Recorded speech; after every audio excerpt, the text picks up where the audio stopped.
Mark out Mania. Boom!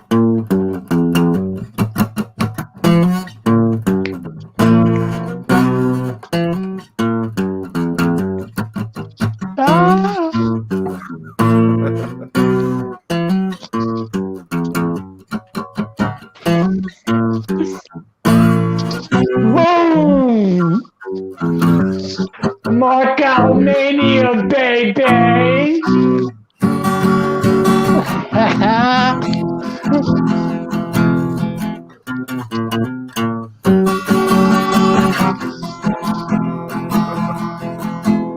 We're marking out. Boom! Oh my god.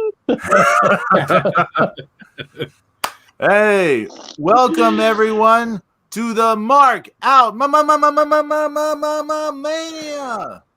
Woo! What is up? So glad to be back. We've got James, the Extreme Sarno. How are you, James?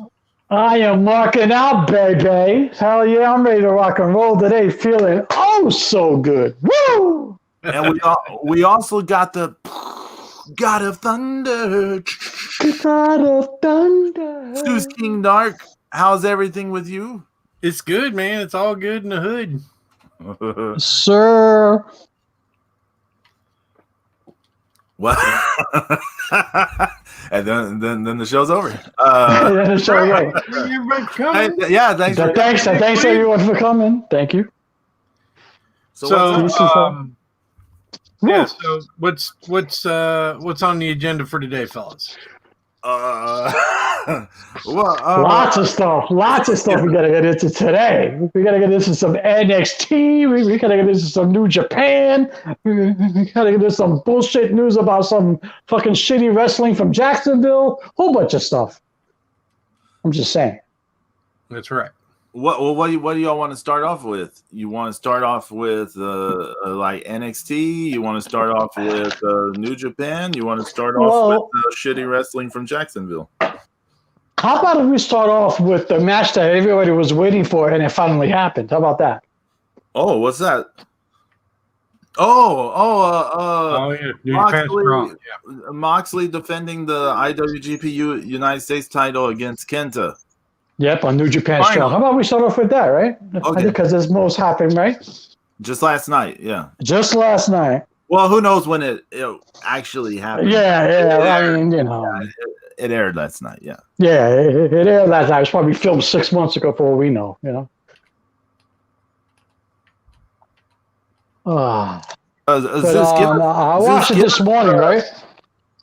Right. Well, hold on. Zeus, give us the all, because they built up to this for a long time. Give us the little rundown of the build up to this title. Yeah.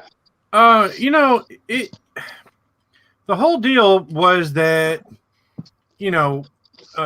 Moxley got to a point where he was stuck in America. And, he was the U.S. champion. Apparently, they just didn't want to strip him again like they did before. Mm-hmm. And so, he was also kind of trapped in AEW because Tony Khan wouldn't let him come to Wrestle Kingdom. And so throughout most of the last 6 months, he's, been a, champion on paper. And so New Japan, created a U.S. Cup that Kenta won to become the number one contender for the U.S. title. That was a good tournament too. And it wasn't bad. And then he beat Jeff Cobb. Mm-hmm. He's defended that briefcase about 5 times, 6 times. He used it so much that they had to give him a new briefcase because he beat the shit out of the other one. Over people's heads. And so,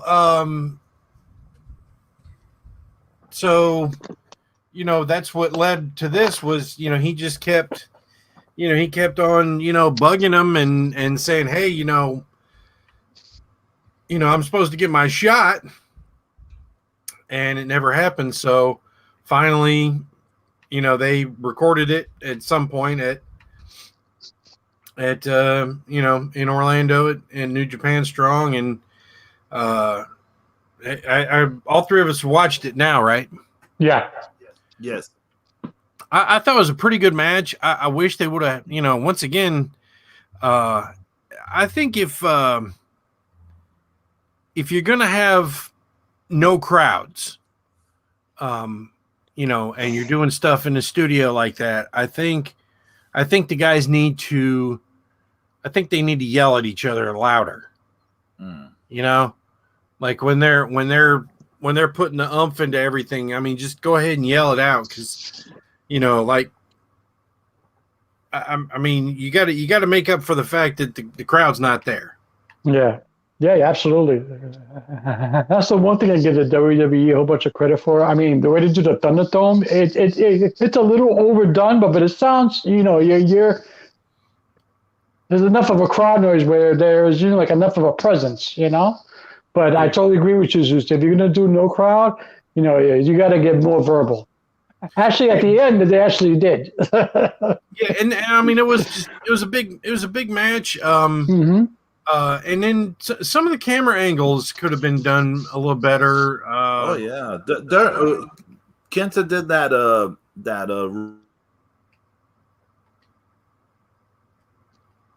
kick. Hello. You do? Oh yeah, I'm gonna. It's cutting out. So Kenta did that running drop kick in the corner, and they kind of cut away from it. Like, and they got the Moxley from the wrong side. They should have had Moxley doing that running knee off the top of the stage. Oh yeah. From the other side. Too. I thought it would have looked better. For all the hype that the match got, I thought it was just, ho hum. I mean, they had some moments where it was, oh shit, and it was stiff, but I say the best part was when, because, I thought when Kenta was on his knees looking up at Moxley, and he gave him the double finger salute going, fuck you. Famous last words. Yeah, famous last words. And then, if Moxley hits him with the Death Raider or Rider, whatever he calls his fucking DDT now. No. So I didn't think much of the match. It was okay. I mean, it was there. It wasn't offensive. The stiffness was fine. The rest didn't live up to the hype. The rest of it was just kind of there, and Moxley was making super hokey facial expressions at times that kind of took me out of the match. Like, I was like, is he like in 1980s WWF at the moment? I don't know. Maybe he was drunk. He was overdoing some of that stuff a little bit. Yeah. What do you think of the result? I hate the result. Yeah. Yeah, I do too. I thought it kind of. Well, now that there's a working relationship, now it does make sense that it stays with Mox. Yeah, but no. But Kenta. I wanted Kenta to have the belt. Kenta won the tournament. He then defended the title shot against a bunch of people. Then he even defended against Tanahashi. That's what I was saying. He defended the belt like 6 times. The contract like 6 times. Yeah. So I agree. They should have put the strap on Kenta. I totally agree, 100%. I mean, if he's even beating the ace to defend this title shot, all just to lose to Moxley, yeah. Mm-hmm. Which is, that begs the question: is who's going to beat Moxley if it's not Kenta? Do they revive the Zack Sabre Jr. thing that they had started doing before COVID? Unless there's a rematch in the works and they want to defend and they want to do the title switch on something like bigger. Do y'all remember they were hinting at Zack Sabre Jr. Moxley before the COVID? Yeah, Zack Sabre Jr. attacked Moxley after that Minoru Suzuki match. Wow! Wow! Would I actually root for Gumby? Holy shit! Right? I guess I might. I wanted, see, I had wanted Kenta to go over. I wanted New Japan to have nothing to do with AEW, take the belt back to Japan, and it be business as usual. But now, because of Tony fucking Khan and his new bullshit relationship, because he's quote unquote Booker of the Year. Yeah, I was gonna say, James, don't you mean Booker of the Year, Tony Khan? Yeah. Okay, go book these nuts. Okay, all right. As voted on by fans and quote unquote journalists, subscribers of the Wrestling Observer News. Right. Six fucking AEW fans in their mom basement voted. Okay, that's all it was. All right, please. It was overridden by Meltzer. Yeah, come on. Well, look, if now I did not realize how expensive the subscription was to this Meltzer thing, but I just want to say I wish I had this gig. Because if people are going to pay you $150 a year just to read your opinions and listen to your podcast, I'm like, we can set up the Markout Mania. Right? You can pay us $150 a year each. That's fine. Fucking Mrs. Zero would be broke. I would have her work in the corner all day long. Oh shit. But yeah, these Meltzer, does his bit for his audience, and then that audience in turn goes, yes, it's like a whole self AEW loop thing. So whatever. So the match, what it was, and now because of the working relationship, they keep the strap on Moxley, which nobody wanted. Everybody wanted Kenta to have it. He deserves it. So I don't know. I mean, unless they're gonna do the Zack Sabre thing, or they're going to have the title switch on a bigger show. That's the only thing I can think. Well, I mean, it's either that or they're going to go for somebody else. Yeah. I mean, they might go for Shingo. They might think Shingo versus Moxley would be a good match. I just don't want to see an AEW talent versus Moxley win that, because that would be a disgraceful. I didn't even think of that possibility, James. Well, see now stop before you start cringing and throwing up. New Japan is real fucking tight on who can defend, titles where, because that whole thing where Ray beat Jushin Hoovy beat Jushin for the IWGP Junior belt in WCW. That was like not recognized by New Japan. And neither was Psychosis defending and dropping the belt back to him. So I wouldn't worry too much about that kind of thing. Good. Thank God. Y2H2. You sleepy. It's all good. Yeah. But, it is what it is, and, whatever. I was more excited to watch fucking Okada versus Evil, man. I should have watched that match instead. Quick shout out to YYH in the chat room. Yeah, and then I watched Desperado and Kanemaru defeat ELP and Ishimori for the junior tag belts. I know you were happy. Oh, I was thrilled. Yeah, this begins their third reign as junior tag champs, and that was a fun match. You got four heels doing heel shit, and they're not. No, people weren't standing around outside the ring, waiting for 45 minutes for somebody to get on the top fucking rope and catch somebody. So, that's always a good thing. Because that's what, that's the kind of thing I like is convoluted spot setups. Yeah. Yeah. That's the best tag scene in the world, baby. Oh, please. Jacksonville wrestling is horrible. Jacksonville wrestling gone to shit in the hole. I mean, that's speaking of real quick. I just want to mention something real quick. I touched on it during our pre-show. I was at my brother's house last weekend, and he wanted to do a wrestling Saturday. He's been working a lot, so so he wanted to catch up on his wrestling. So I'm like, sure. So we grabbed a couple of beers. And what's the first show he puts on from his DVR? AEW fucking Dynamite. I was like, here we go. This is how we're going to start off our Saturday? Brutal. Okay? I could have been in bed getting my toes rubbed by MZ, but no, I'm watching AEW. Okay? Holy shit. So I'm like, all right. So within the first 5 minutes, I turn to my brother and I'm like, you got to be fucking kidding me. I'm like, this is bullshit. It just happened to be the episode where Sting comes in and gets powerbombed. Okay? So I'm like, why is a 150-year-old getting powerbombed, taking bumps like this? Okay, he's going to split his head open. He already has some time. He's going to give him complete Alzheimer's. Okay? And it's like, come on, man. And he couldn't defend it. I'm like, Rob, why are you watching this? And he's like, they have the people I want to see. I'm like, yeah, me too. I like Lance Archer. I like this. I like that person. But I'm not going to sit here and watch shitty booking and watch people fall from the plane, land on the mat, 1, 2, kick out just to do a sunset flip and a bomb from a helicopter and then survive to get their hand raised. I'm not doing that. I'm not doing it.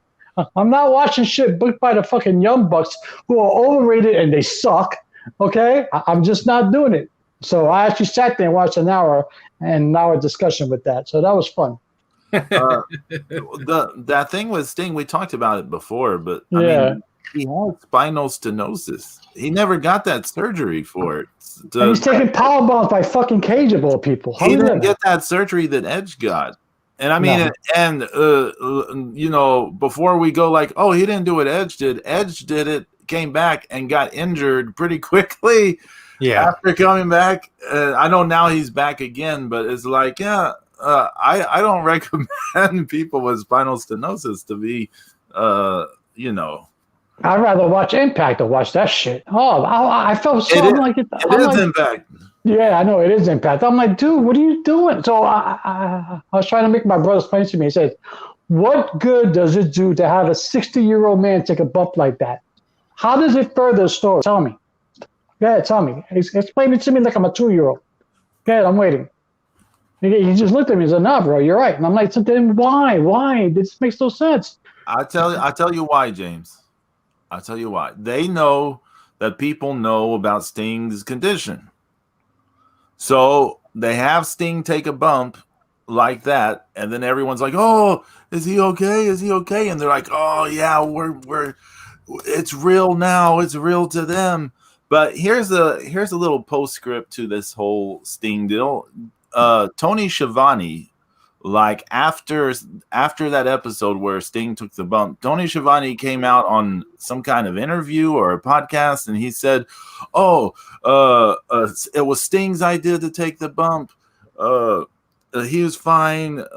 He said he feels fine. It was his idea, and it was like, what a way to kill. Like if he just put his life on the line to take this bump for whatever fucking stupid angle. Didn't you just kill the kayfabe of this angle by then saying, "Oh, he said he was going to take the bump," and all this shit? AEW. There you go. There you go. Well, like if you're going to put him into that risk, then why kill the kayfabe of it immediately afterwards? And now they signed the Big Show, Paul White. Why? Like what for? I mean. I don't know. I've seen. Our good friend Bean. He was telling me about the Big Show thing. He said something. He said, "Well, are people talking about the Big Show? Or are they talking about AEW?" And I was like, "Well, yeah, everyone was talking about it that day. That's the only thing I can think of. It kind of got everyone talking. But is it going to result in ratings?" No, because I'm not going to watch it. I wasn't watching it before. I'm not going to watch it now. See, AEW already has its core audience. Okay, if you're an AEW fan, you're going to watch it no matter what.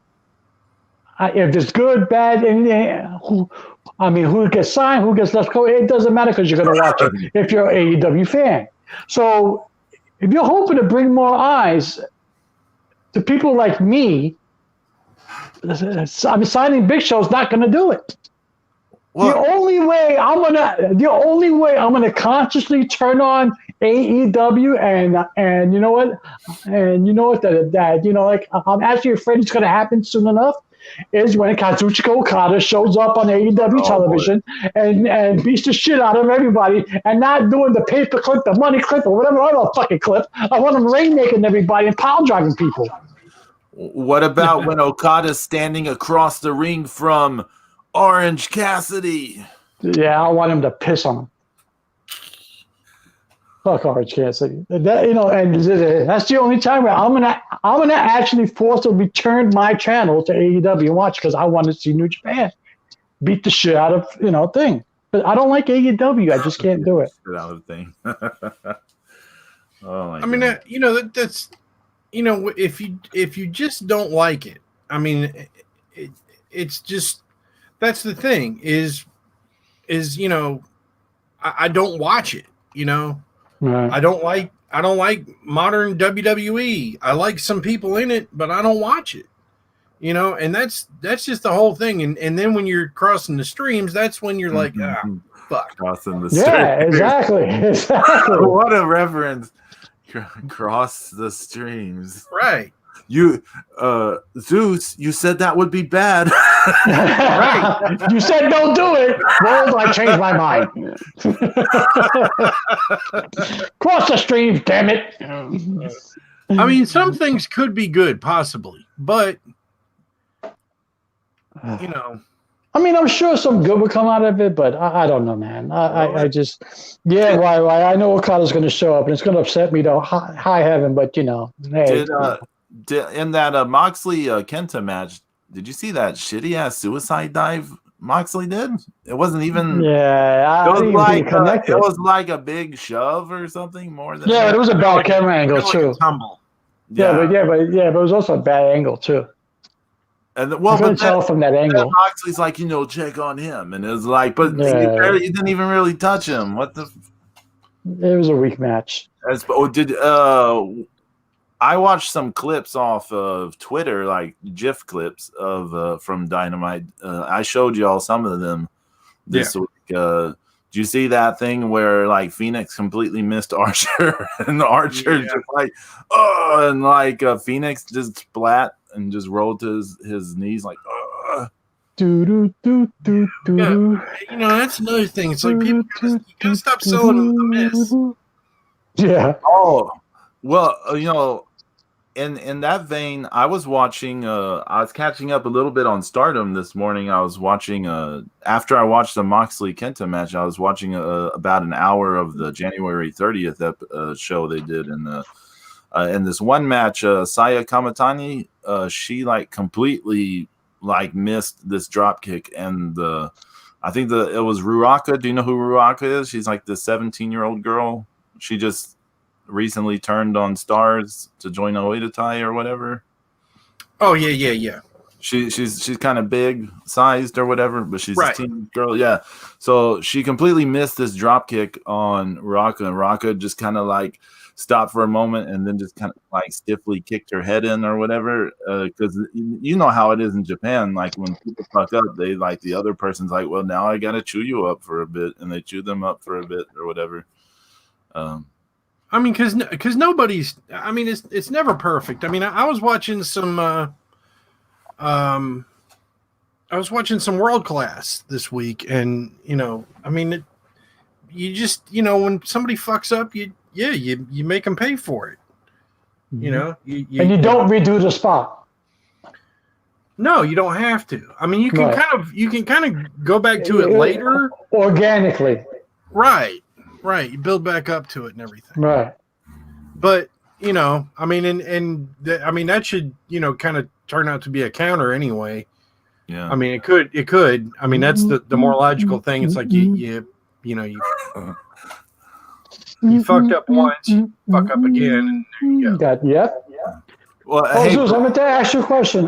Zeus, when is that 3-way match with Despy for the junior heavyweight? I think it's tonight. I'm not. Is it tonight? I thought it was next week. Damn, I'm off. No, I think it is the show with Naito Ibushi, right? And the tag title match as well, too. Damn, I'm off. How come I keep thinking it was next week? Hey, time is so strange right now. Ever since, time is just weird. But before we move completely off AEW, I watched. I watched. What the hell are you doing?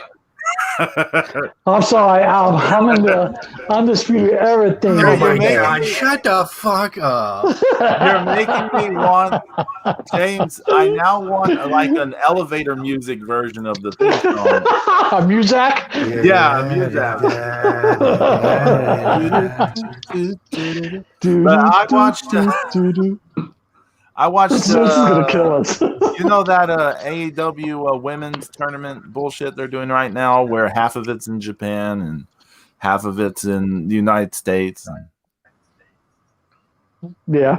Okay, so I've been watching the Japanese side of the tournament, and it's like they got some people from Tokyo Joshi Pro, and they got some people from Gato Move, and a few independents, and they got Aja Kong, and it hasn't been very good at all, to be honest. I was like, this is it's been funny seeing the reactions to it by the AEW fans, because one, like, say for Vaney, who is a Japanese Asuka, like, you know how Kana is Asuka in the United States for the WWE, and then Asuka in Japan is Vaney for the United States, but Asuka in Japan.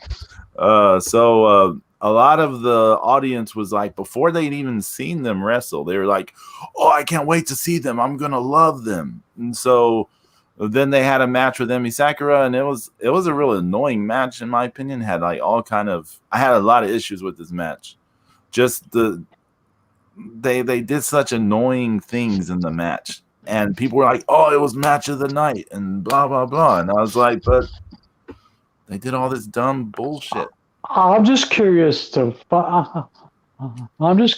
know what happened to people. It's almost like in politics, but it's like they see something now, and it's like, that is the best I've ever seen it. Where 5 years ago, if you watch something, it just completely blows what's happening today away. I mean, what exactly happened to people's perceptions of a good wrestling match? Well, all I want to say is Aja Kong needs to retire, and well, she should have retired 10 years ago. She has such a legendary career, but like, she can barely move. Yeah. And watching her in there, and like the second round, she was facing Ryo Mizunami, and like they're trying to make it like they're beating each other with hard shots, but like Aja can't move really, so she can't really bump or sell. So like, it comes off like the other one is like, here's a hard shot, but nothing happens, and then Aja like, bam, and like the other one can, of course, is younger, can sell and stuff, so it looks like Aja just killed them. But when the other one's turn, Aja can't really, she's trying to sell, but it's like she can't move, like she can't walk, and it's just painful to watch her. Like, it's like, you don't need to do this, like, you're so legendary, you don't need to do this. But this is almost tying into what we were saying with Sting. AEW seems to like to take these legendary people and feed them to the fire. I was watching the AEW, and I was like, look at Eddie Kingston. He looks like he's moving in slow motion compared to everybody else. What are you doing with him? You can't put Eddie Kingston in the ring no more. We were saying that when he was in NWA Power. Like, promo is great, but in the ring is like, I mean, he beat his body up in Combat Zone for years. I mean, come on. But I mean, he just, and he's got a great character. I don't see the point in him wrestling. He is a promo. He cut such a magnificent promo. Now here's the thing: like in a 6-man match, right, a little doses, sure, yeah. Yeah, You know, you can get away with it. that's how you should use them. Those old timers. Yeah. Mm-hmm. I mean, I know it's weird to call Eddie Kingston an old timer because he's not age wise. He's not so much older than some of the other people who are on top in both, WWE and whatever. But his body is broke down like an old timer. So his body's worse than Muda's. Jesus. Yeah. I don't know, but yeah, Muto can do little explosive bits, but he's still struggling to move as well. Eddie Kingston and Muto could put all four of these together and make one good move. 58. I mean, yeah. Here, let's. I got the card for. Go ahead, for Zeus, please. Awesome. For tonight's New Japan, real quick. Awesome. The opening match is the Empire. In tag team action, Cobb and Ospreay against Kojima and Tenzan, Tenkoshi. Nope. Okay. Tenkozi, I mean. And then the second match is Okada, Ishii, and Yano against Owens, Evil, and Jay White. Oh, okay. Then the tag team titles are on the line. The champions, of course, the Guerrillas of Destiny against Yoshihashi and Hiroki Goto. And then we have the never open weight title, Tanahashi against Great Khan. Oh, wow. Then we have Bushi versus Despy versus ELP. And then in the main event, it's the return match, Ibushi versus Naito for the Intercontinental title. Okay. Only. Okay. Gotcha. Good job, Zeus.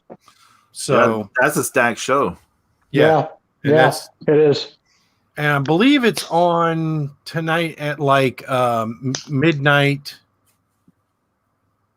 Midnight Eastern Standard Time. Oh, wow. That's not too bad. Yeah. So that's kind of doable. Yeah. I mean, you might end up falling asleep at 4 a.m, but yeah.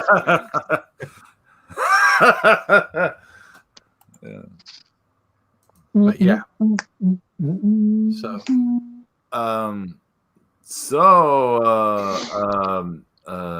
James. Yes, sir. Going with your Muzak. Oh God. You want Poor Zeus. to go into this?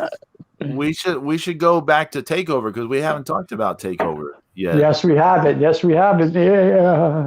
We could touch on it a little bit if you like. No problem. So NXT Takeover Vengeance Day was on Valentine's. Mm-hmm. And we have the Dusty Rhodes Tag Team Classic Finals. You have the women's final, and you have the men's final. The women's final opened the show, though. What do you think of that match? I thought the match was good. It was a little. It could have been a little tighter. Yeah, it was sloppy, it was a little sloppy at times, but it was entertaining. Yes, it was a fun, entertaining match. And the right team went over. More importantly. Yeah, Dakota Khan, Raquel Gonzalez. You got to push them now to the moon. Do you put the women's tag team titles on them? Yes. Do you finally put it on an NXT team? Yes. This is the team to do it. Did you see what happened when they faced off in the ring with Shayna Baszler and Nia Jax? All of a sudden, people were cheering for Raquel Gonzalez and fucking Dakota Kai. They're playing the face? Nobody likes Dakota Kai. They were cheering for her. That was awesome. I love that. So, yes, put the straps on them while it's hot. Don't wait too long. Do it while, you strike while the iron's hot. Then you had Johnny Gargano versus Kushida for the North American title. That was actually a good match. That was a good match. When I was watching it, someone was talking to me, so I didn't get to give it complete attention. But what I saw, what I was following was really good. Then you had the men's Dusty Rhodes Tag Team Finals between the MSK, which is the Rascals, right? Isn't that what they were at Impact? And versus the grizzled young veterans, who I'm been a big fan of for a while. I've also, I like grizzled young veterans. It was a good match. It was more of I hate to use the term, but it was more of a AEW slash kind of, look at me, let's get all our spots in kind of match. One-sided that way, yes. Yeah, MSK seems way out of place in NXT. Yeah, I didn't like the fact that MSK went over. I mean, I said, okay, you want to make an impact. No pun intended, but fine. But I do like Grizzled Young Veterans has been there for a minute, and they're a good tag team. So they went to the finals last year. Yeah. And they had good matches all last year. They had great matches in NXT UK when they were the champs there. We'll touch on that later. No, when they were the champs, like before. A long time ago now. Yeah. But like MSK, I found that match. I wasn't crazy for the match. It was. I wasn't crazy. It was just kind of there, and I didn't like. I didn't like some of the spotty bullshit. Like some of the stuff. It turned into a spot fest. It turned into a spot fest at the end. It was like, okay. The Grizzled Young Veterans tried to kind of keep it. You know what? It made me, as I say this, I think about that when I rewatched the Tokyo Dome match between Okada and Omega, where I saw, seeing it again after a few years, I was like, man, Okada was trying to ground this match as much as he could because Omega's just like, let's do goofy bullshit. Let's do goofy bullshit. And Okada's like, I must find a way to ground this match. And Omega's like, goofy bullshit now. Yeah. Rewatch that match. You'll see what I'm talking about. You'll be like, I can't unsee it now. But this match was kind of a smaller version of that. Like Grizzled Young Veterans are like, we will try to ground this. And MSK's like, I'm going to flip and you push me onto the person. Boo, stupid move. Yeah. Then you have the women's three-way, Io Shirai versus Mercedes Martinez and Toni Storm. I thought it was a pretty fun match. It was kind of. I thought it was a good match, even with the table botch. It wasn't their fault. Yeah. It wasn't their fault at all. But even with the table botch. I mean, I love Toni Storm looking at the table, break by itself, going, "Wow, really? That's kind of hot," But I thought it was a good match. Hey, okay. Speaking of Toni Storm, she is getting she's getting so power lifter huge in size. Man, she's getting big. I mean, she looks like she could just destroy anyone in in real life. She looked like she could lift a car. Yeah. I mean, her legs are massive. I don't mean in a pure muscle massive, right? Like purely. She looks like she could pick up a Volkswagen and throw it at you. Yeah. Look like she could kick the Volkswagen across the field. Oof. Yeah. I mean, I think it's a great look for her. It makes her look like she could just kick someone's ass. So when she's threatening Io Shirai and stuff, you're like, oh, you kind of buy it because she doesn't just look like someone doing a 80s hair metal fandom anymore. She looks like she's gonna legit kick your ass. So no, I totally agree with you, Pedro. It's definitely a good look for her, and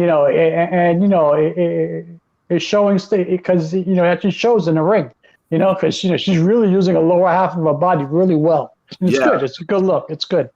And then we get to the main event from Takeover Vengeance Day. Finn Balor defending the NXT title against Pete Dunne. What about that match? That match was badass.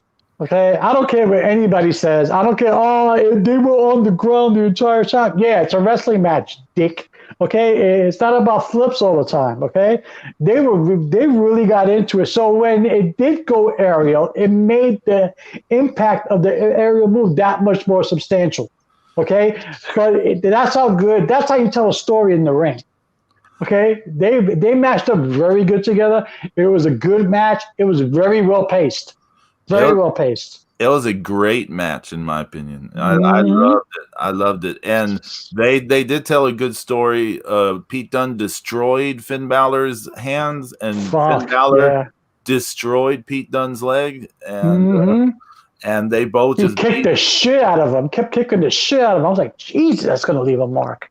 and they just like beat each other till one of them couldn't get up. And the way it finished, the whole deal, like Finn Balor has to use his legs to kill him off because he can't use his hands. He can't. Yeah.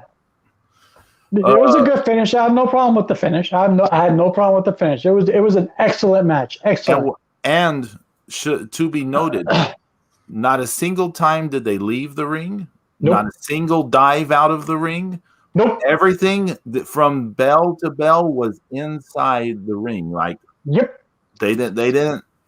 No brawling outside. They put the wrestle into wrestling match. Okay. Yep. It was a wrestling match. No 900 flips. No, I just fell off of helicopter. 1, 2, kick out. No. I fell off helicopter. Okay. Now, what happened afterwards, James? What happened after the main event? So afterwards, here comes Orny Lorcan. I mean, here comes the NXT Tag Team Champions, okay? Danny Burch and Lorcan, and they started beating the shit out of people, and here comes Undisputed Era, and there's a big schmoz in the ring, and everybody's getting into it. So at the end of it, Pete Dunne and the Tag Team Champs go running, and you have Undisputed Era standing in the ring, Roderick Strong, Adam Cole, Kyle O'Reilly with the champion, Finn Balor, all in the ring, standing together. They're all doing the Undisputed Era hand gesture. Finn Balor doing his pow, pow, bang, bang shit. And before you know it, Adam Cole with the super kick to Finn Balor's chin. Bang! Balor goes down. See ya. Kyle O'Reilly goes nuts. Hey, what are you doing? Why you did that to my friend? Hey, Riley, guess what? Fuck you too. Bang! Super kick to Riley's chin. Riley goes down.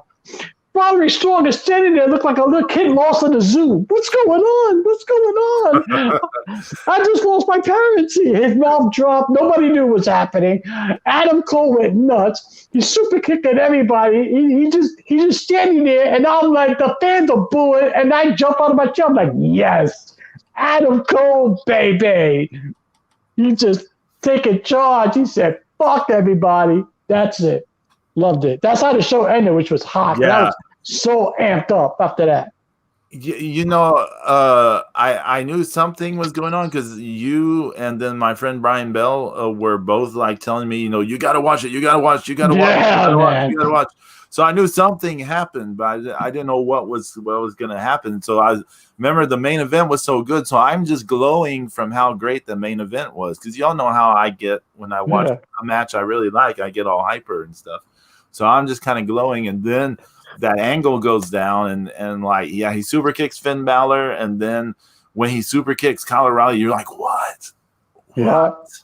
And Roderick Strong, he made that whole angle. Yeah. He made that whole angle with how he sold it. His look alone made that whole thing work.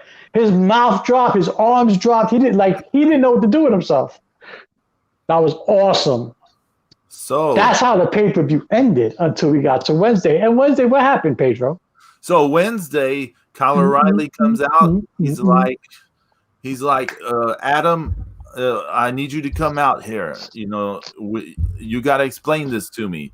And then Adam Cole doesn't come out. Roderick Strong comes out, and Kyle O'Reilly's like, don't you get in this ring. I can't trust you. I don't know who to trust. And then Finn Balor comes out, and Finn Balor's like, you want to talk to Adam? You need to talk to me. How do I know you didn't set me up? Right, wait in line, baby. And then the Pete Dunne and the tag champs, Danny Burch and Oney Lorcan, yeah. They come out. The 6-man tag main event set up. The main event. The dynamics going on in the face team, or if you want to call it the face team, was really good because like Finn Balor and Kyle O'Reilly are tagging each other, but none of them will tag in Roderick Strong, and they're kind of doing Roderick Strong kind of dirty the whole match in a way. And then like,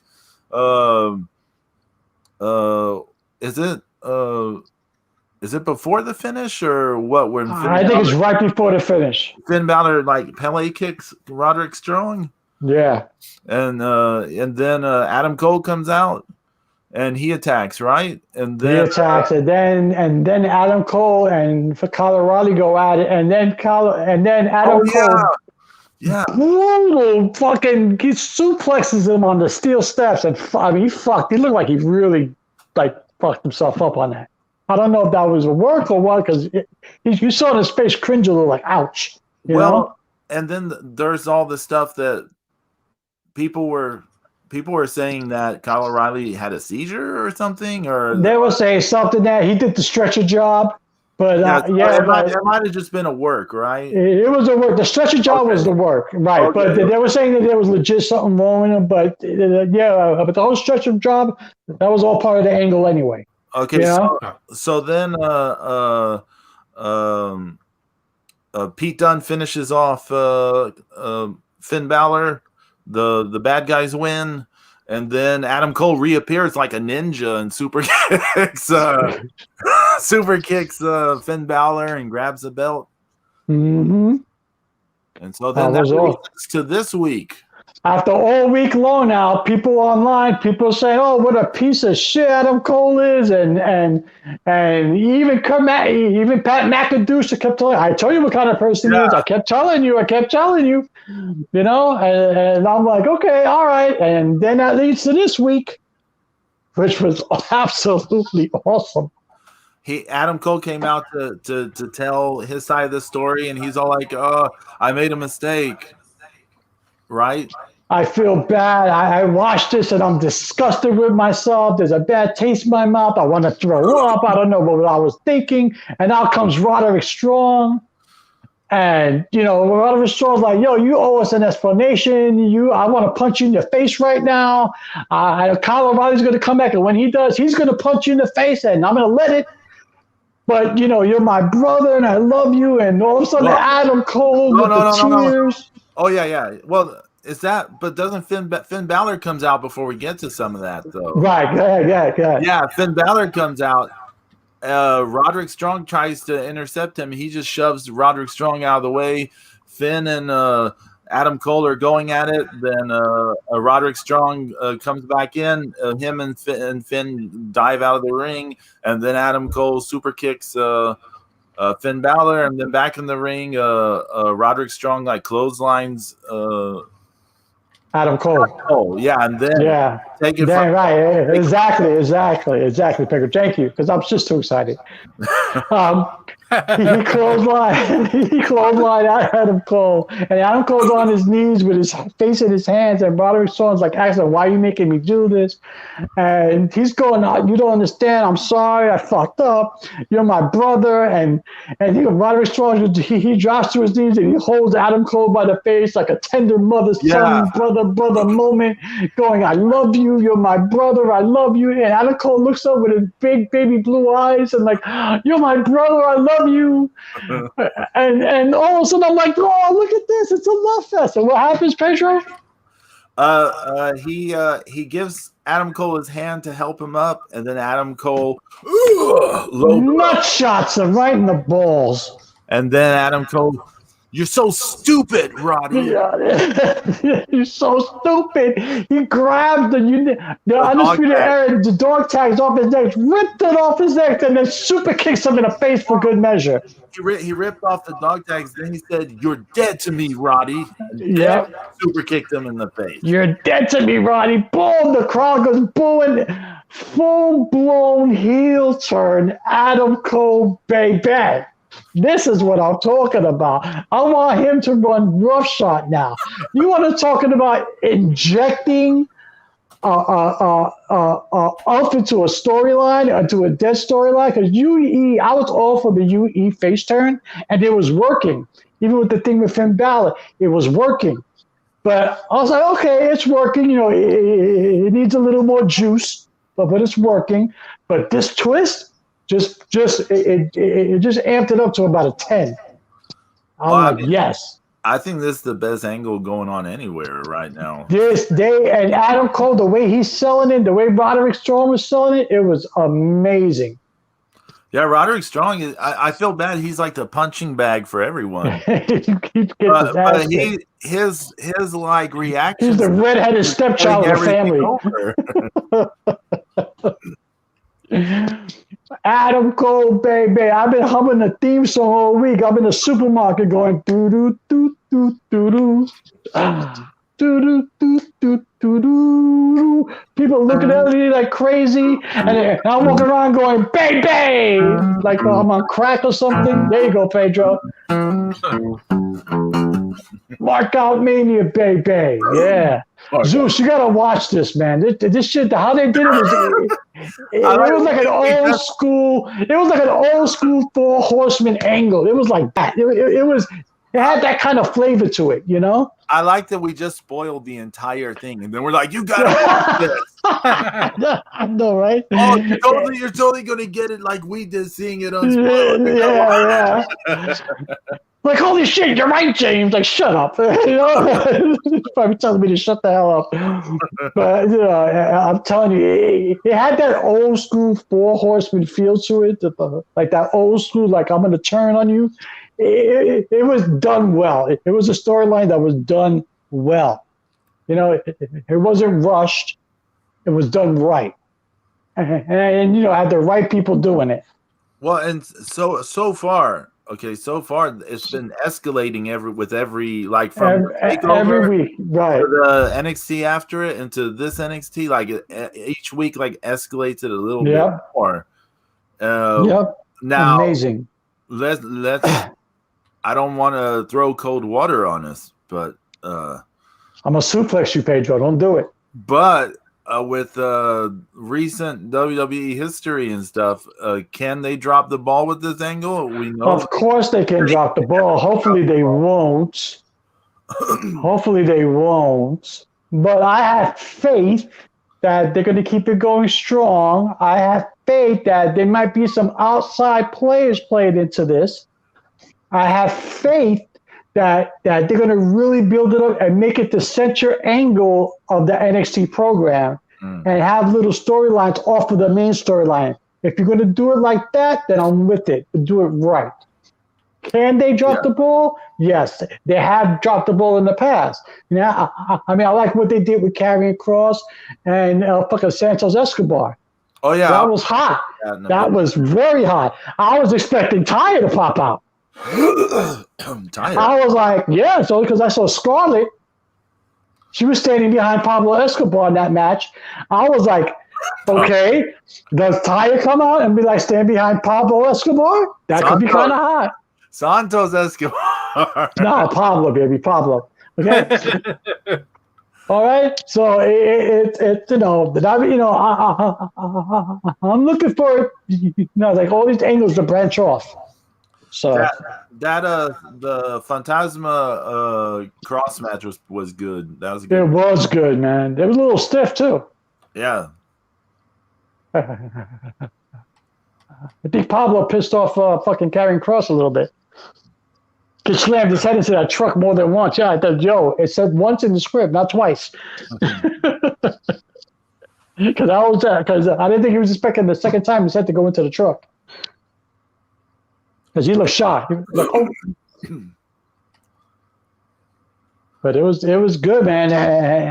NXT's been on a roll lately, but finally, because they were kind of dipped down, and I was getting upset, I was like, and we've all talked about this. As soon as it goes on USA, Zeus, you said it first. As soon as Vince gets his hands on it, it's over. And it's true. I mean, it has been. But, they've been on a roll lately, so let's see what happens from here. I mean, he made it a point. I mean, they made it a point to say he was, he was interested in getting, more involved with it. So, yeah.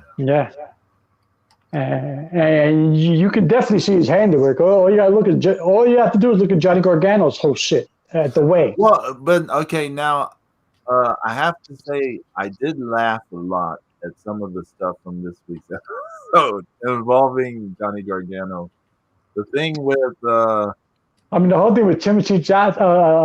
Not Timothy Thatcher. The whole thing with getting kidnapped. Yeah. Austin Theory got kidnapped, and then he's like, he's just misunderstood. He's not so bad. And then, they're like, what's wrong with you? And then, Andy Hartwell's like, I think he's kind of hot. And they're like, what? Andy Hartwell's I think he's kind of hot, yeah. Like, what? And, Johnny Gargano. And Candice LeRae always said, "What the fuck," right? And she was like, "What the fuck?" And then they stopped it. They're like parents, like just can't believe what their children are saying. Yeah. Like, what? Yeah. But it's it's all right. It's good. It's good. Dexter Lumis, he's not terrible in the ring, but what is his character really? He's psycho. I don't know. He went from Colonel De Beers to psycho. I don't know. He's psycho stalker Colonel De Beers. Like, at one point, Johnny Gargano was like telling Austin Theory about being kidnapped. He's like, "You realize this isn't the first time he's done this to other people?" Like, it's like, yeah, he has kidnapped multiple people at this point. Like, he's like a serial. Yeah, it's brutal.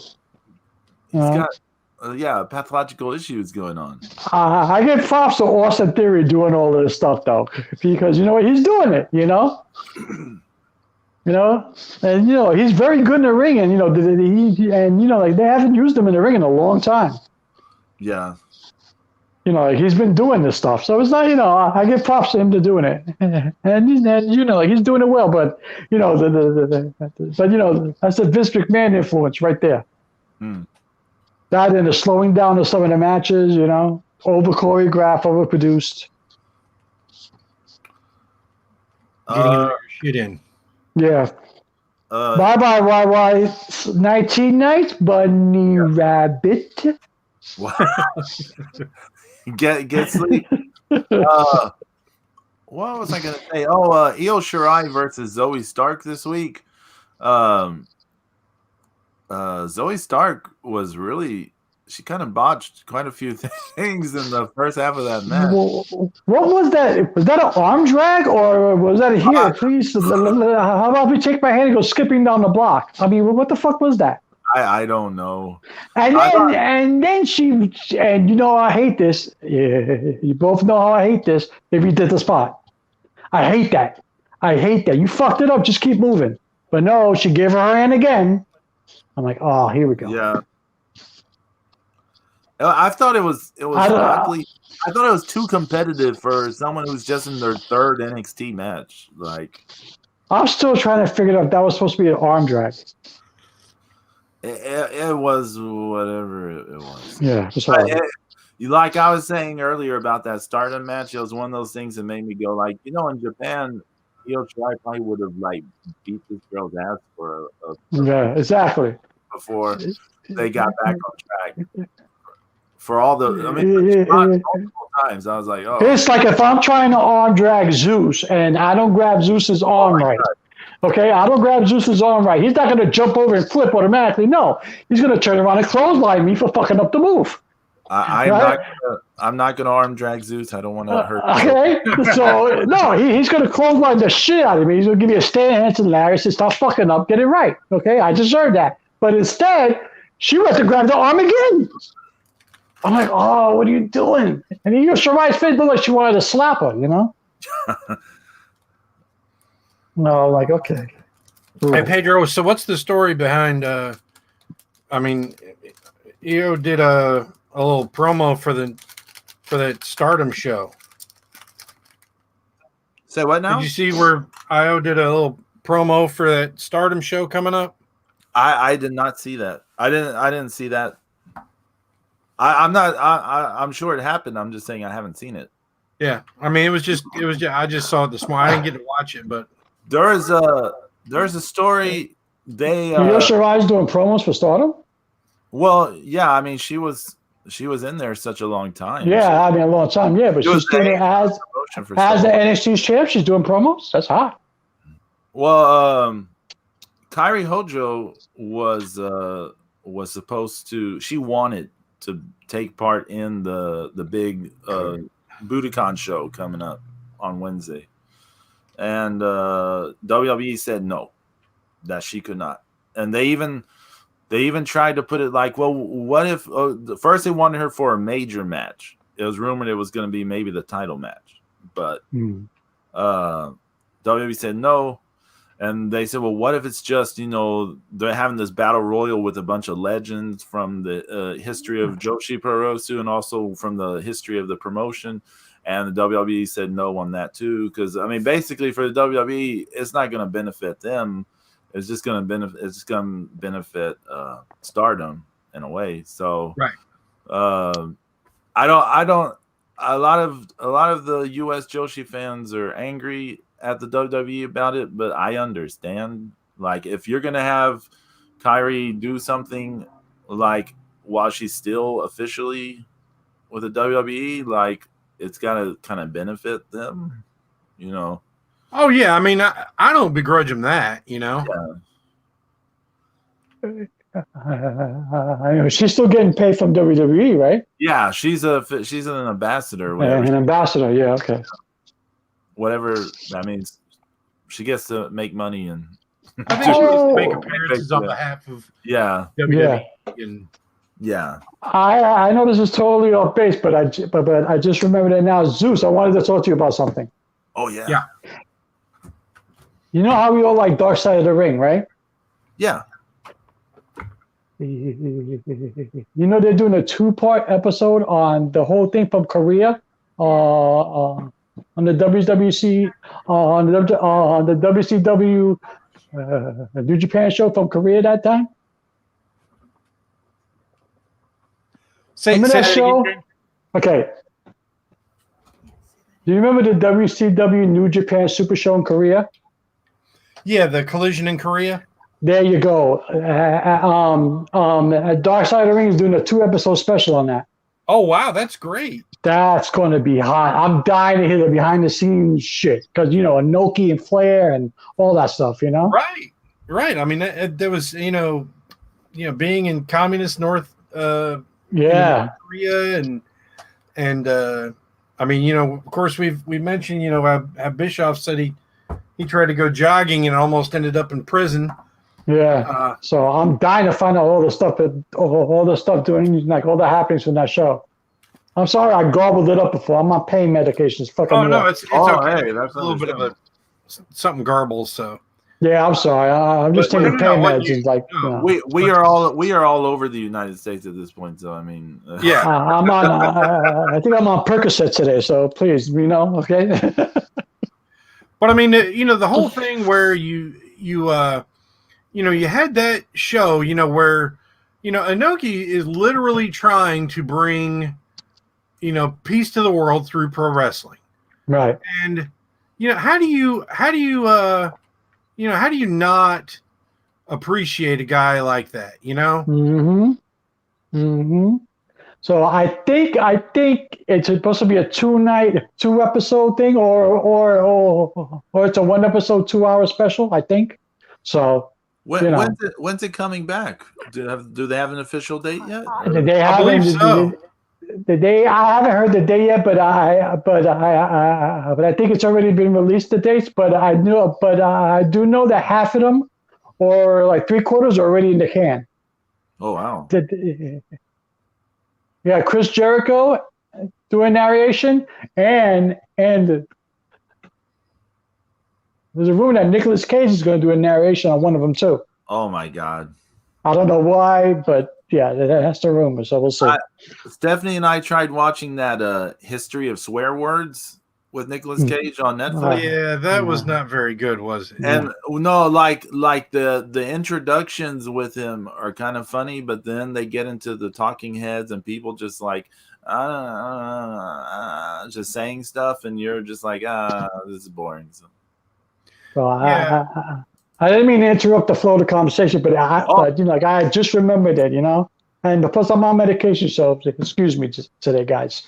I'm trying to find the full lineup for that. I was just looking at it like 3 days ago. I was talking about the Stardom show coming up. I'm trying to find the lineup for it. Yeah, that's where my head is at. You see? Okay, yeah. Okay, I got it. So, I'll just preview this real fast. No one cares, I know, but let's see. You've got on March 3rd, which is Wednesday, right? Stardom is having a show at the Nippon Budokan. It's the first women's wrestling show there since 1997. That's amazing. Wow. Yeah, since All Japan Women. And you're going to have Azumi, AZM, defending the high speed title against Excuse me. Natsupoi. You're going to have Maika. She's the tiny one from. Yeah, she Donna used to be in Stardom. And then, well, she got started in Actress, I think, and then she was in Stardom, and then she was in Tokyo Joshi Pro for a long time because her and Stardom had kind of a bad separation back then. And then she was in Tokyo Joshi Pro, then she left and she came back to Stardom recently, and she's part of DDM. And then Donna Del Mundo. Then you have speaking of Donna Del Mundo, you have the tag team champions of Stardom, the Goddesses of Stardom champions, Maika and Himeka, defending against Natsuko Tora and Saki Kashima from Oedo. You've got the All-Star Rumble, which has, legends and this and that. And, it's going to have Chigusa. It's going to have all kind of people. B. Priestley, I think, is in it. Mina and Unagi from Cosmic Angels is in it. Starlight Kid and Saya Ida and Gokujin Death, which is Kairi Yoniyama. You got Kyoko Inoue. Y'all remember her. She's in it. Mima Shimoda's in it. Hiroyo Matsumoto's in it. Emi Sakura's in it. Ren Kadokura, Mei Hoshizuki, Yuzuki Aikawa, who hasn't been in Stardom for a long time. She was an early breakout star for them. She's going to be there. Yoko Bito, another early breakout star who had kind of 2 runs. She's coming back. Do any of y'all remember Miho Wakazawa? She was part of that Kaio Miho team in All Japan Women in the late 90s, early 2000s. She was part of the early run of Stardom. She's coming back. Yuna Manase, et cetera, et cetera. Momo Nakanishi, y'all probably remember her. She's coming back. So you got all these people in this Battle Royal thing. Then you have Momo Watanabe versus Nane Takahashi.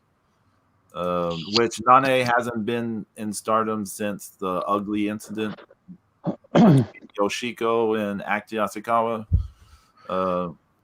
So this is her return. And then that SWA title, the one that's like you have to be a foreigner, you have to be of different nationalities, like the champion and the challenger have to be different nationalities. Do you know which one I'm talking about? Nope. Nope. So they have a title called the SWA World Title, and the rules are the champion and the challenger have to be from different nationalities or countries or whatever. So if the champion's Japanese, they can't defend it against someone from Japan. It has to be defended against. Oh, wait a minute. I do remember that vaguely. Yeah. So Shuri's the champion. Now, even though she's technically from Japan, she's half Filipino, so they made an exception or whatever. So she's defending against Konami, and both of them have a history from the independent days. Then one of the biggest matches, Mayu Iwatani is facing Yoshiko, who hasn't been back since the horrible incident I mentioned earlier with the Akti Asakawa. Then there's the World of Stardom title match. Utami's defending against Tall Saya Kamatani. And then the main event, which I know Zeus will be interested in, is the Wonder of Stardom title match, but it's also a hair versus hair match between the champion Julia and the challenger Tam Nakano. Tam better shine that head up afterwards because she's about to lose her hair. Bye-bye. The way the angle's been building, logically, it really should be Julia losing the match, because I don't know how else it just booking wise, I don't know how else it's gonna go. She's gonna run out of challengers and everything at this point, so it kind of has to end that way. And also there's this whole deal about her hair. Apparently her hair is a lot of split ends or something from the way she's been dyeing it. So I I read something that there's some rumor that she maybe wants to get it cut so she can regrow it. Oh well, hey, the Choppy. Which is a weird thing, but who knows? I mean, I could also see Tam just getting her hair shaved off because she does she is up for anything, it seems. Just shave her head like Zeus. It'd be hot. Yeah. right. Anyways, yeah, just getting that out of the way. What else is there? James, you've been watching NXT UK, right? Yes, I have. I saw, and I actually the tag team title match this week was it was actually pretty good. It was Gallus against Pretty Deadly. I have to say this, Pedro. I like Gallus, but they're not the same. You got to have Joe Coffey in there. Joe Coffey needs to be in Dallas. I mean, I know he's hurt. Yeah, well, I don't know if he's hurt Pedro? for real or. Yes. Oh. Hello, McFly. You still there? I don't know if he's hurt for real. Hey. Okay. I'm just going out. It's the internet thing. Hey, Y'all so go I think it's Rob Naylor on Twitter was sharing some stuff the other day, and he put a little highlight video, real short, from Wrestle War 91. Oh, that's old school. And it was cool to see because Eddie Guerrero is in a dark match against Ultraman, or with Ultraman against Huchikola and Rudy Boy. I'm like, man, that. I wish that had been on the, I should have been on TV. Yeah, I wish that had been on. I wish that had been on instead of Ricky Martin, Tommy Rich, and Junkyard Dog against the Big Cat and the State Patrol. Oh my God. I totally forgot about the State Patrol. Thank you, Zeus. Yeah. But there was a Japanese women's match. Pedro, I don't know if you remember these names. Itsuki Yamazaki and she was Mami Kitamura. Yamazaki was part of the Jumping Bomb Angels. Yeah. And they were against Mickey Honda and Miss A. I think wasn't Miss A, wasn't she Dynamite Kanzai? Yes. Okay. Who was Kanzai's partner? Mickey Honda. I don't, off the top of my head, I don't remember. Mickey She doesn't have a Wiki page, and neither does Kitamura. Wow, that's 91. Yeah. And Young Pistols against Jack Victory and Rip Morgan. Dustin Rhodes against Buddy Landell. Terry Taylor with Alexander York against the Z-Man. That's the Stan Hansen Big Van Vader double DQ. That was the return match from Japan. Right. Luger beat Spivey. Spivey did that wonky top rope elbow where he kind of looked like he was about to do a moonsault and then just kind of jumped off with an elbow. Yeah. The Freebirds beat Doom for the World Tag Team titles. And that was actually 5 days after they lost the belts that they hadn't won yet to the Steiners.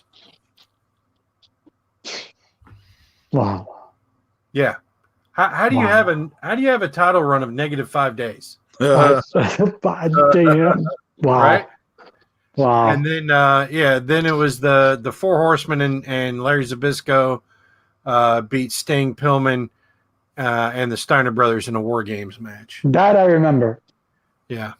I remember that was Sid power bombing, Pillman twice, and the second one was up off the top of the cage.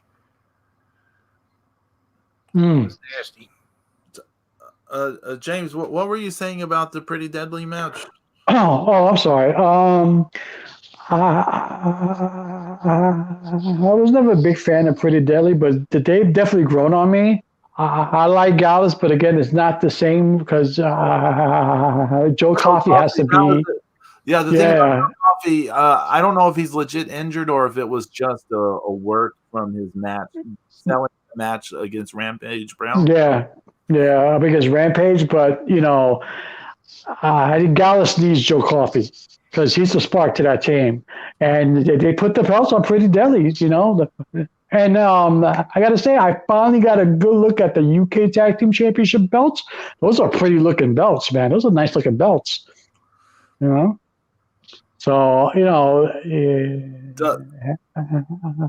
I mean, like, actually, a Pretty Deadly now are now the NXT UK champions. So let's see how that goes. And if you think back to 2 weeks ago when they had they had that street fight between those two tag teams. Oh yeah. Yeah. I know you're talking about The mod guy. I can't remember the mod guy's name. Yeah. Morgan Webster, something Mhm. Morgan Webster and his partner, who's I can't remember that Mark Andrews. They beat Wild Boar. No, they beat Primate and Eddie Dennis. Isn't Mark Andrews going to team? Isn't Mark Andrews going to team with Pipe and Evan next week in that mixed tag? No. So it's funny you say that because yes, Mark Andrews and Jack Stars look a lot alike, but no, it's Jack Stars. It's Jack Star, my bad. Yeah. Yeah, they do. No, that it's funny because they do look almost identical, don't they? They're like fraternal twins. Yeah. Jack Stars just has a really ugly gear. He has like some of the ugly gear in the world. NXT UK might be the best weekly wrestling TV show at the moment because they don't waste like a single second. Well, their backstage segments are short and all to the point, and it leads to stuff. Right, it leads stuff. Their in-ring stuff right now, I can't be touched. They have magnificent matches. Well, but what I'm saying is everything that happens on the show happens for a reason. Like nothing happens for no reason. It's called consistency, Pedro. They're actually following their own storylines. Like everything leads to something. In that sense, it's like real easy. It's simple booking, and it's real easy to understand, and everything goes somewhere. And you get you get the thing that they say is going to happen. Like they built up that Nina Samuels, Zaya Brookshire thing. That was actually pretty entertaining. Yeah, that was a lot of fun. They built that up for like almost 2 months through just little things here and there, and then we get this match, and you're into it because they built up this little storyline, and they give you a definitive payoff. Yeah, well, and I'm sure it'll keep going because now Nina Samuels has to be her assistant or whatever, but she's got to be her baby doll. Next week, I'm going to make sure to watch it as it airs. I know you're excited, Pedro. I'm very excited. Meiko Satomura challenges Kaylee Ray for the NXT Women's title. So, did they actually pull the trigger? I think they should, of course, but I doubt it because I just don't see WWE doing that. Just putting the belt on her and her second match in the show. I just don't see it happening, but. I mean, stranger things have happened, but you never know. I mean, I think they were saving for a pay-per-view, if anything, right? Yeah, we'll see. But Pedro, I totally agree with you with NXT UK. The in-ring product has to be superior of all the brands right now. Well, the thing about it is, like, even if the match is like, the matches don't have to be like great matches, right? Mm-hmm. But even when it's just like a little competitive squash match, they do all this like technical wrestling. There's just all this, like good wrestling. And people sell. Yeah. Did you see the Tyler Bate Bailey Matthews match? That was Very good, Pedro. I was impressed with that match. Okay. I thought every time Tyler Bates picked him up, I thought he was going to drop him on his head because he's so small. But that boy's strong, man. Jesus. That match, Bailey Matthews, I never seen this guy before. Okay, I've seen him once. Most of the people on this show I've seen through the various Progress. Mm-hmm. There's all these various English and European indie things I've seen. I have some exposure to most of them before they were in NXT UK to some extent. So I never seen this guy that I could think of. Maybe he'd been on the show before and I just don't remember. But he was like a throwback to like Steve Gray and the old World of Sports 1970s stuff. Like even the way he was dressed. Even his Irish whip. Awesome. And it was just all this like catch wrestling. Everything was just it was so much that match was it wasn't a great, like, I'm not saying it was a great match. It was just a competitive, like, it was very competitive. But wrestling was you wouldn't expect that kind of match out of a squash match. Yeah. So, yeah, I'm telling you, man, the in-ring stuff is fantastic with NXT UK. I mean, it's really growing good, It's good. If people wanted like a simple sort of old school kind of wrestling thing, this is the closest you're probably going to get without NWA Power being around in a way. Is this thing? So the only thing with NWA Power had the people that you wanted to watch. They're doing the same thing. See, that's the difference. You wanted to see, Pope. You wanted to see Eddie Kingston. Yeah. You wanted to see Josephus. R.I.P. Rest in peace. Yeah. You wanted to see Eli Drake, not L.A. Knight. You know what I'm saying? So, Dude, what are they saying?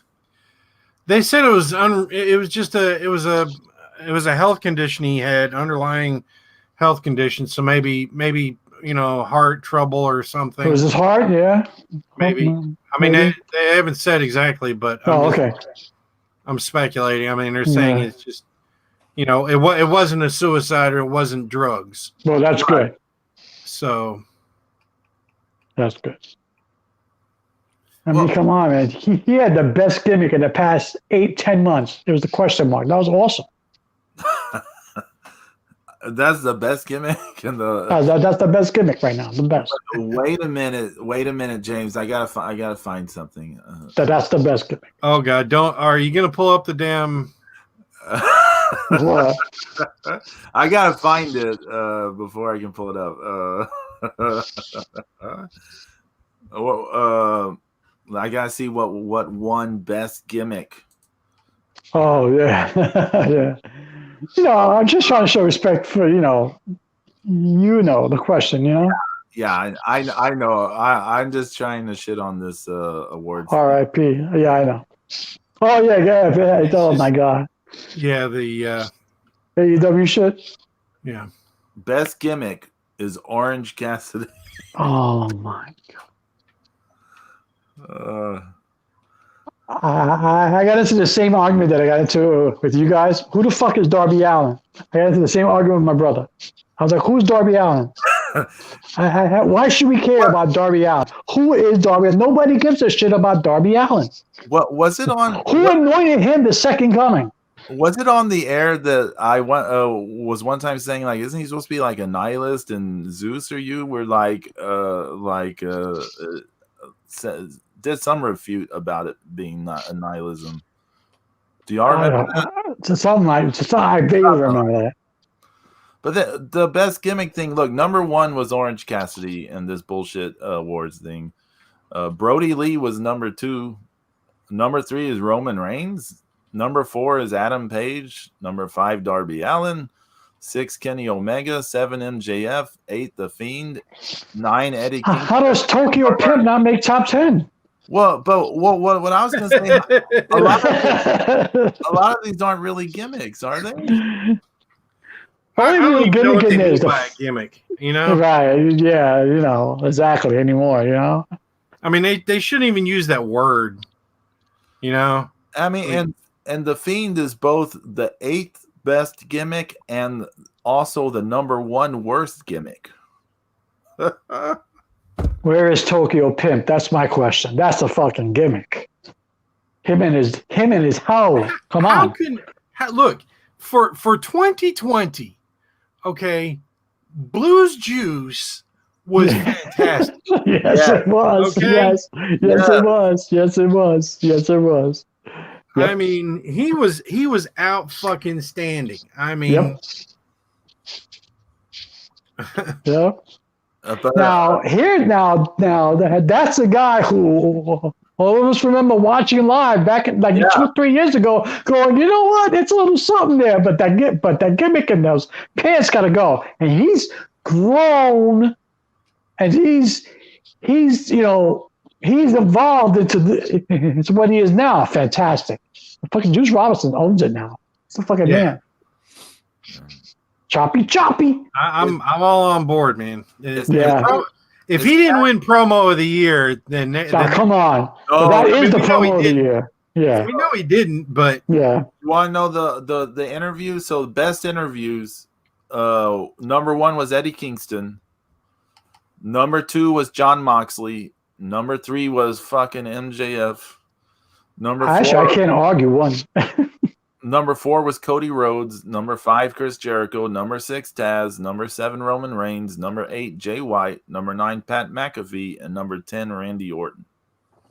Those were the best interviews. Where's Finn? What that was the promo of the year. You want to know about tag teams? Oh, Lord.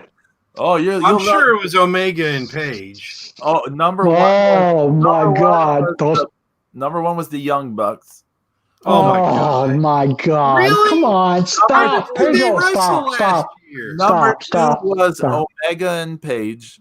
Number 3 was FTR. My God! Number 4 was Dangerous Tekkers. Number 5, Bailey and Sasha Banks. Number 6, The North, which is from Impact. Number 7, Best Friends. Number 8, Lucha Brothers. Number 9, Hiroshi Tanahashi and Kota Ibushi. And number 10 was tied between Santana and Ortiz and Bobby Fish and Kyle O'Reilly. Oh my God, dude! Oh, I can't. I can't. You know what? I am upset right now. Hey MZ, I need you to come here and massage me because I'm upset. I'm upset right now. That's just ugly. No, that makes no sense. I do have some questions about some of these categories on this deal. Okay. Yeah. We're talking about the Wrestling Observer Awards for anyone who is. I mean, I'm sure they know, but Wrestling Observer Awards. It's Meltzer fucking writing his top 10 on a piece of paper after he got slipped a check from Khan. Meltzer's subscribers and plus journalists. They like to have that plus journalists. Fucking journalists. I mean, keep in mind, I feel like if we just interviewed one person, we could technically fall into this category for. I'm going to interview Pedro. I'm a fucking journalist. Yeah. Okay, here's my 2 cents. All right, I mean, we're a podcaster. We have a show. I mean, yeah. Oh, yeah. So we should be casting ballots. So voter suppression. They have the Luthez / Ric Flair Award, which is the Wrestler of the Year Award. Okay. So I'm assuming this means the best wrestler of the year, like the whatever. But then the next category after that is most outstanding wrestler. And what's the difference? Yeah, that doesn't make any sense. Why do you have wrestler of the year and then I mean, because it's not like who was the wrestler who was most like Ric Flair or Luthez, because we don't have any more of those. Mm-mm. I mean, yeah, if you think about it, so John Moxley got first place. Is he Luthez, Ric Flair? No. What? Moxley? No, stop. No. Kenny Omega got second place. Is he Luthez, Ric Flair? Since when did Kenny Omega become this big, massive, the best wrestler on the planet? Okay? I liked him in New Japan because that was mostly because of Okada. But come in, stop. Number 3 was Tetsuo Naito. Kota Ibushi was 4. Drew McIntyre was 5. Bailey was 6. The number 7 blows my mind. Go Shiozaki was number 7. I'm like, what? Roman Reigns is 8. Mayu Iwatani was 9. Chris Jericho was 10. Oh, so do you see Walter on this list? Where's Walter? Where's Tanahashi? Where's Shingo? Where's a gazillion other people? I mean, what about Naito? Yeah, Naito's number 3. Oh.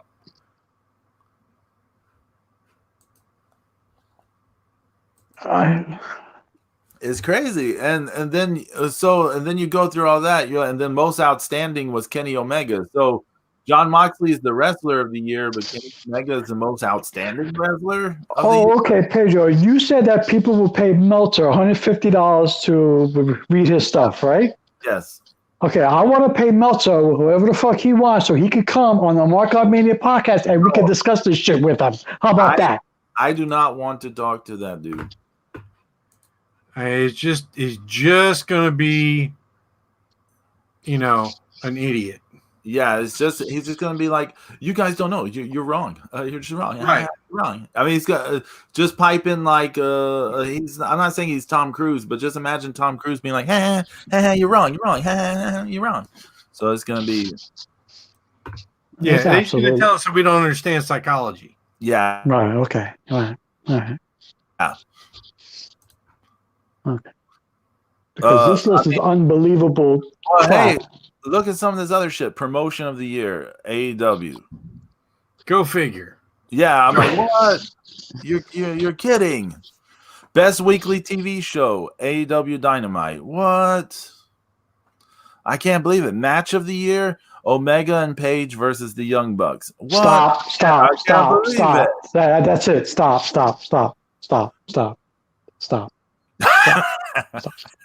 I got 2 words for you. That's it. No. Right. And then look at some. Okay, what about this? The U.S. Canada MVP. It's John Moxley. The Japan MVP, Naito. The Mexico MVP, Phoenix. The Europe MVP, Walter. I'm like, what? What are these MVPs? Non-heavyweight MVP, Hiromu Takahashi. Women's MVP, Bailey. Well, why not just have I just don't. Some of these categories just seem dumb to me. Best box office draw, Conor McGregor. Feud. Oh, so we keep bringing up Eddie Kingston. Feud of the year. I find this hilarious. Is John Moxley versus Eddie Kingston. That's the feud of the year that lasted all of 3 weeks. I think it lasted like a little over a month or something. But look, let me break this down real fast. Okay? My God. So this was a feud that saw Eddie Kingston lose like 2 or 3 different matches. He lost each one to Moxley, and every time he lost, he's like, "No, that one didn't count. I didn't get to do this. We got to make it more serious. We got to do this and this," and it just kept escalating that way. That was the feud of the year. A guy losing every single time, no matter how they escalated it, the gimmicks, whatever, he loses every single time. Like I'm sure his promos were great because Eddie Kingston's promos are great, right? Right. But cutting some good promos for a feud, you're just getting your ass kicked over and over again. I don't see how that was a feud of the year. I mean, that's I don't know. I can't even speak. I think Moxley is in full AEW mode right now. And that match we saw today, in all fairness, it could have been recorded God knows when, but he looked like he was in AEW mode. His facial expressions, he was overdoing it. His moves weren't crisp.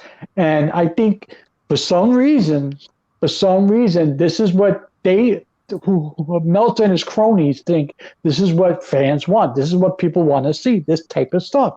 And I mean, I'm sure there's a segment of the fan base of the IWC that's like, yes, this is it. This is the best thing on earth. Okay, yeah, because we've actually seen responses from people all over Twitter saying, "Oh my God, 10-star match," But like, when did this ship change? Like, who decided this is the shit that people need to see and it's the best? Who decided this? Like, what the fuck happened? I mean, we've been over before why people got into the sort of circumstance where they would buy all in, so to speak, to whatever promotion was coming up versus. I understand you want the alternative Pedro to WWE. I get that. I was down for it too at first. But, no, I'm not saying me. I said we've been over. You got to. The wrestling fans. These people got to draw the line and say, wait a minute, this is simply just not good. I mean, you could only drink the juice, but for so long. They cannot do that, James. It is. We keep saying this. It's a cult. It's a cult because basically you have the Church of AEW, the Book of Khan. You have the Book of Khan, James, and the Book of Khan. Every new show that comes out, it's like it's another chapter in the Book of Khan. Lord, praise be the Book of Khan. So I'm gonna have to release all my starships and bring the Rathacon. You know what I'm saying? Hey, I don't want to talk anymore about these stupid ass awards. Zeus, James, what else is going on? Y'all been watching any TV, movies, anything? Yo, I have to say something real quick. I didn't know I was going to be a fan of this, but I finally saw the 2-hour premiere of Superman and Lois. That shit is good. Is that Zeus, you got to watch Superman? Yes, it is. Oh. And it's part of the Arrowverse, Zeus, and they drop hints of the whole Infinity Crisis timeline shit. You got to watch it, man. It's pretty good. It's good. It's good. Well, there's something I wasn't expecting. It was pretty good. It's for Superman and Lois. It just dropped. It's good. Well, yep, it's part of the Arrowverse. Huh. Well, I might check it out because I mean, they had I enjoyed the one way back 30 years ago, the Dean Cain and Terry Hatcher. I enjoyed that. Oh yeah, Lois and Clark. Lois and Clark, yeah. That was a good show. But there's I'm gonna give you a quick premise. There, it's everything is post-crisis, right? But there's still remnants of it going on, okay? Like all the effects. And now, they fast forwarded a little bit. So you can actually see what happens when real life actually interferes with being a superhero. It's kind of cool, Well, it's cool how they do it. Well, a real quick question: was Lois and Clark or Superboy that had Lex Luger in it? I think it was had Lex Luger. Lex Luger. Yeah, Smallville. No, it wasn't Smallville. No, it had to be. It had to have been. There was a show called Superboy for a while in the late '80s, early. Oh, was there? Okay, yeah. I don't know. I don't know if it was that one or Lois and Clark, but he was on one of those shows. Yeah, Lex Luger had the Superman suit on. Yeah. Superboy TV series. 1988 to 92. Fucking $1 million body with a 10-cent head. What was his character?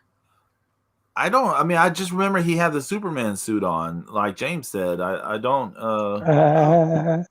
Hey, Zero, what's up? He's saying it was Superboy. Oh, Zero, what's going on, brother? Zero. Yeah, he's saying it was Superboy. So, okay. Yeah, but I remember him wearing the Superman suit. It was horrible. It was disgusting. How dare he? Zeus, what you been watching? Oh, God. Been watching several movies. We watched Witness. Hadn't seen that in a long time. That was quite good. And then we just kind of we made a random pick going down the line of picking movies on the thing. And she says, pick a number. And I said a number. And it came up Lethal Weapon. Oh, nice. So we end up watching Danny Glover double feature there. And, and so that was pretty good to watch. I kind of forgot how good the first one was, was pretty good. It wasn't great, but, no, it's a good flick. It's entertaining. It was, it kind of had some TV elements to it, but really had a lot of good, overall, it was a, classic for its time, early 90s style movie. So I'm excited for Zack Snyder's Justice League next month. Zack Snyder's Army of the Dead in May. Kong Godzilla. There's some good shit coming on, man. Good shit. Well, like I said, I mean, the whole problem with the Kong versus Godzilla is that they had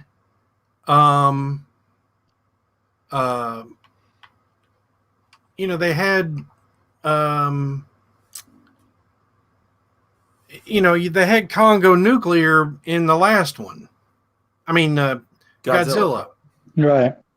So even though it's been 30 years and, Kong's been, growing up and fighting on Skull Island, it just makes you wonder. It's like, well, what, how on earth can they story in the powering up of Kong to where he's, where he's able to.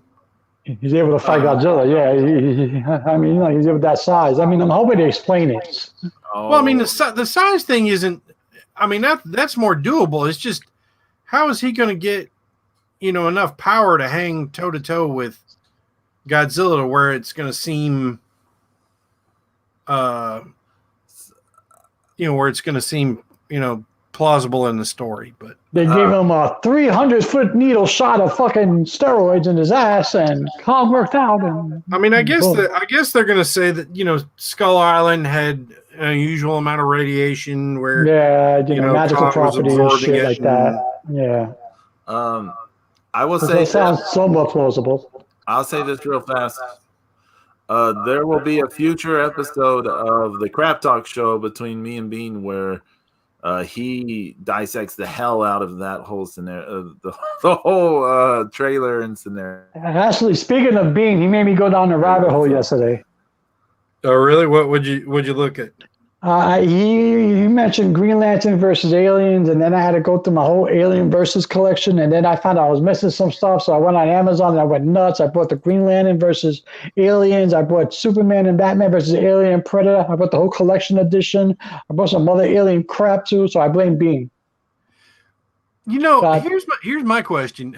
Have you read the? I never read the Aliens versus Green Lantern. How on earth did the aliens, match up with him on that? I have no clue. I never read it, so that's why I ordered it. So, because it's a series, I ordered the whole shit.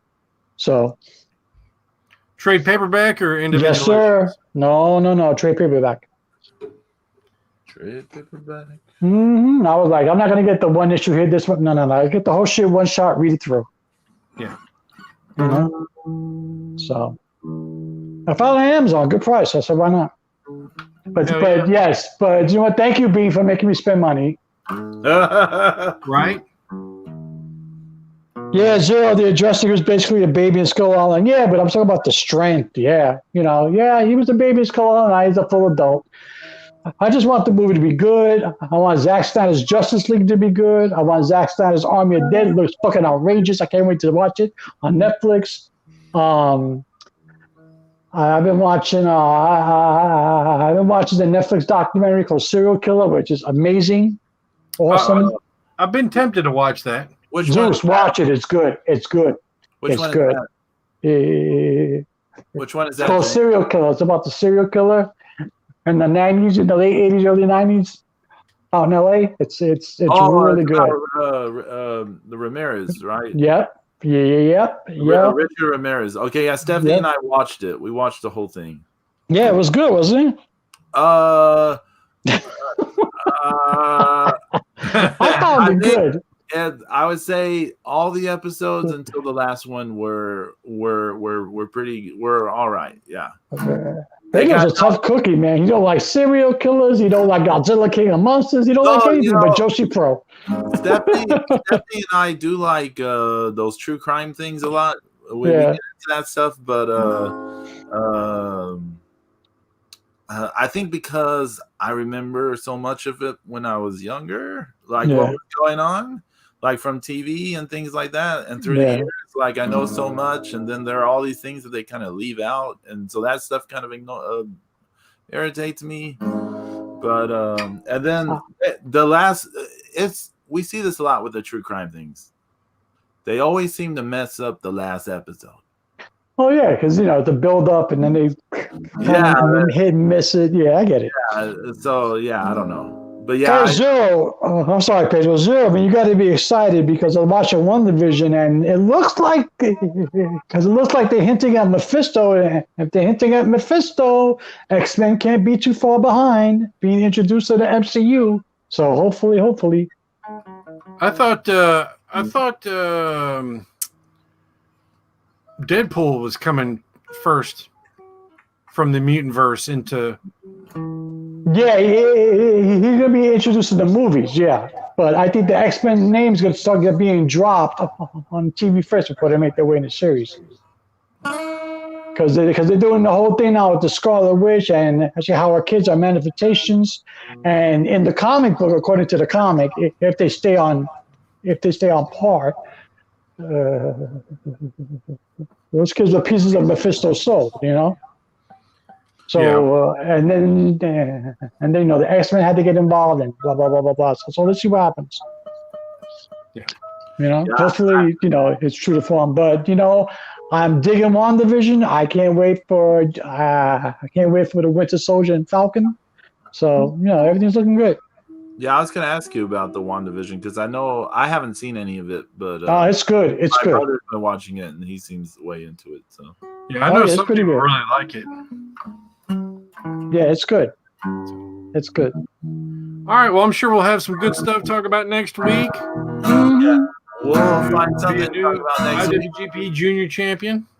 Yeah. You want Destiny to hold every single belt in New Japan, don't you, Zeus? Damn right. You fucking give them the heavyweight too. Why not, right? Well, I don't want to go crazy here, I want to thank YYH and Zero for stopping in the chat room. Y2H2 Zero, you're my hero, baby. And thanks everyone for watching. Everyone stay safe. Wash your hands. Wear your mask, etc., etc. And we'll see y'all next week, God willing. Everybody have a good weekend. Peace. Bye. Baby.